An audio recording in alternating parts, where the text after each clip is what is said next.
Hai, Assalamualaikum warahmatullahi wabarakatuh. Sahabat semua, ketemu lagi dengan Bunda Kiama.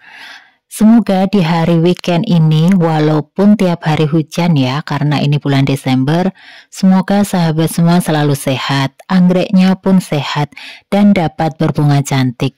Nah, di video kali ini saya akan berbagi tips tentang 7 cara mudah supaya anggrek Cattleya bertunas banyak dan cepat berbunga.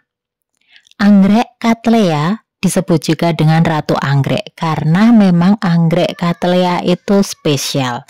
Bunganya biasanya besar dan cantik. Dan perawatannya pun agak berbeda dengan anggrek-anggrek jenis lainnya.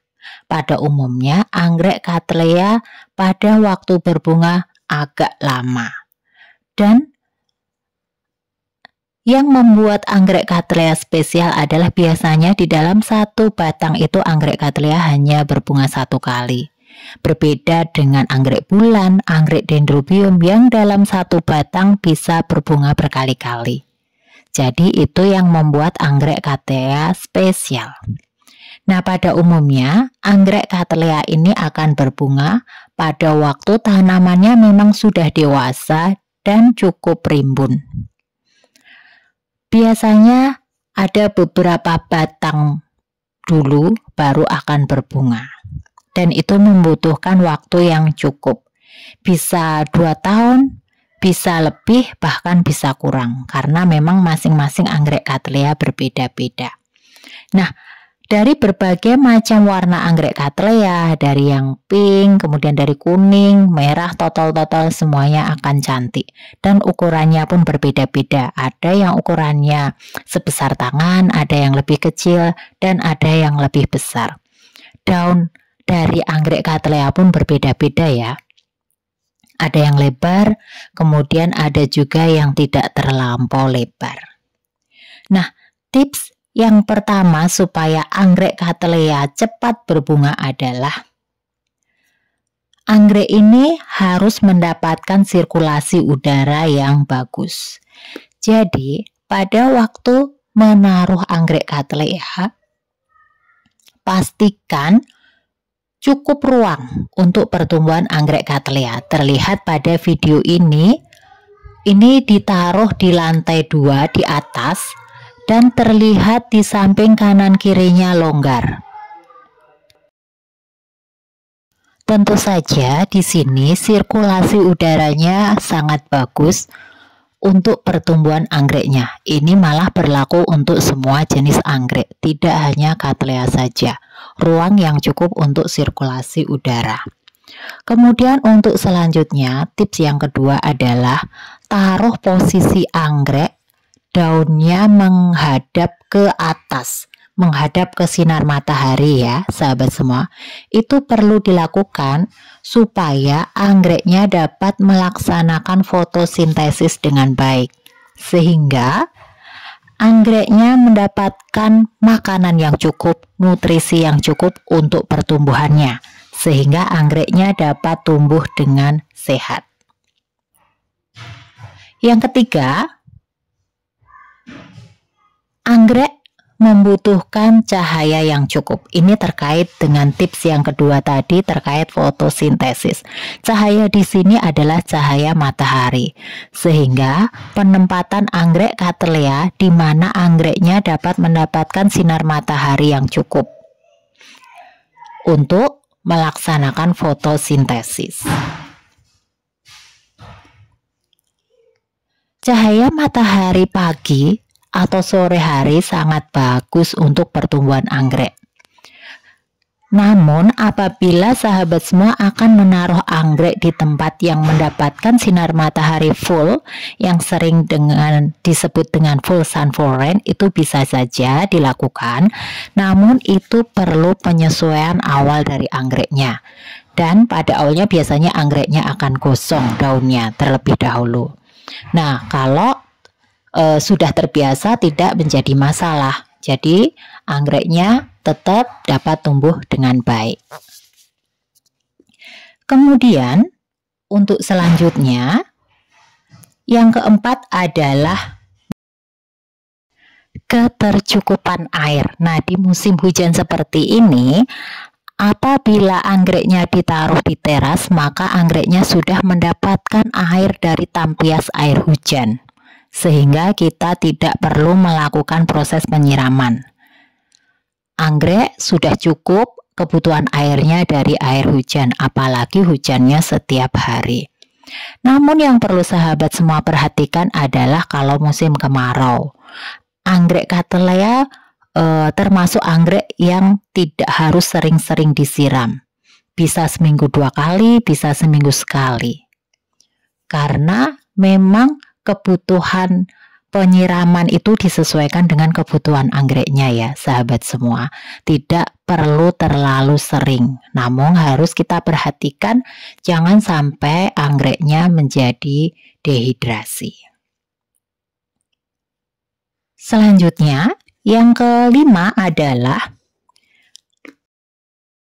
selaput pada batang anggrek Cattleya harus kita bersihkan supaya sisa-sisa air penyiraman, sisa air hujan, sisa air pemupukan maupun sisa air yang lainnya tidak menjadi sarang bakteri yang akan menyebabkan anggrek ini menjadi busuk.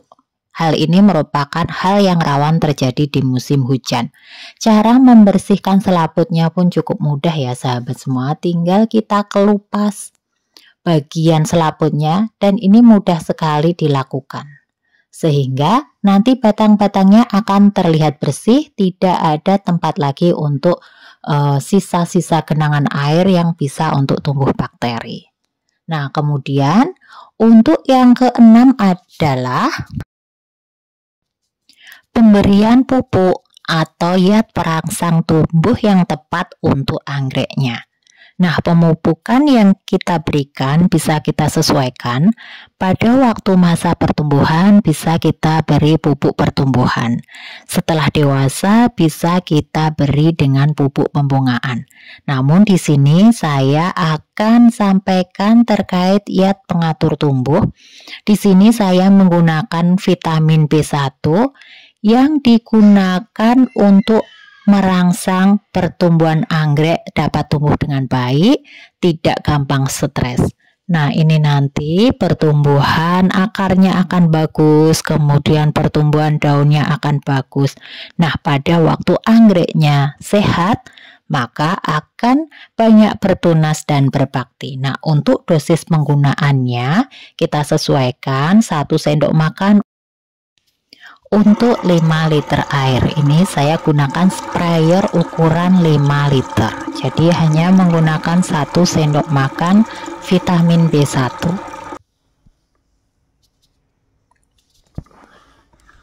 Kemudian kita pompa.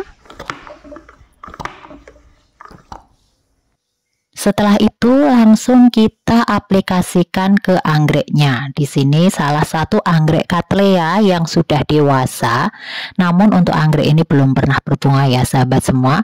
Sudah cukup rimbun dan pertumbuhan anggreknya pun juga daunnya tumbuh ke atas.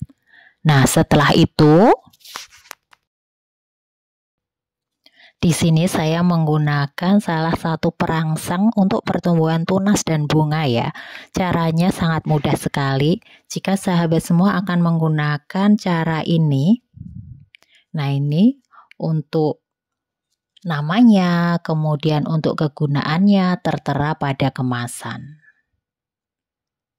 Nah, di sini ada anggrek Cattleya yang dewasa ya sahabat semua, ada beberapa tunas, kemudian ada anggrek yang sudah banyak berbunga ini, bekas-bekas bunganya. Nah, di sini ada salah satu batang yang mengeluarkan kenop baru, kenopnya masih kecil. Jadi untuk anggrek Cattleya itu tidak selalu berbunga dengan mengeluarkan amplop terlebih dahulu. Ada yang harus beramplop terlebih dahulu, ada yang langsung keluar kenopnya seperti ini. Nah, ini di dalam satu batang biasanya ada 3 kenop ya sahabat semua. Kemudian cara mengaplikasikannya cukup mudah ya. Untuk batang anggrek yang sudah cukup dewasa, jangan terlalu kecil. Pada bagian tengahnya kita teteskan yat ini untuk merangsang pertumbuhan bunga. Jadi jangan terlampau kecil ya sahabat semua, tunggu sampai anggreknya sudah dewasa. Kemudian yang ketujuh adalah pemilihan media yang tepat. Jadi pada waktu akan menanam anggrek Cattleya, sahabat semua bisa menggunakan media yang poros air maupun media yang dapat menyimpan air. Nanti kita sesuaikan pada waktu proses perawatannya. Pada waktu ditaruh di pot seperti ini, pot plastik menggunakan media dari arang. Kemudian bisa ditempel di pohon, kemudian bisa juga di papan pakis. Nah sahabat semua, itu tadi tips mudah cara agar anggrek Cattleya dapat bertunas banyak, cepat berbunga, baik bisa kita lakukan pada waktu musim penghujan maupun musim kemarau. Semoga informasi ini bermanfaat, anggrek sahabat semua dapat tumbuh dengan baik, berbunga dan rajin berbunga. Assalamualaikum warahmatullahi wabarakatuh.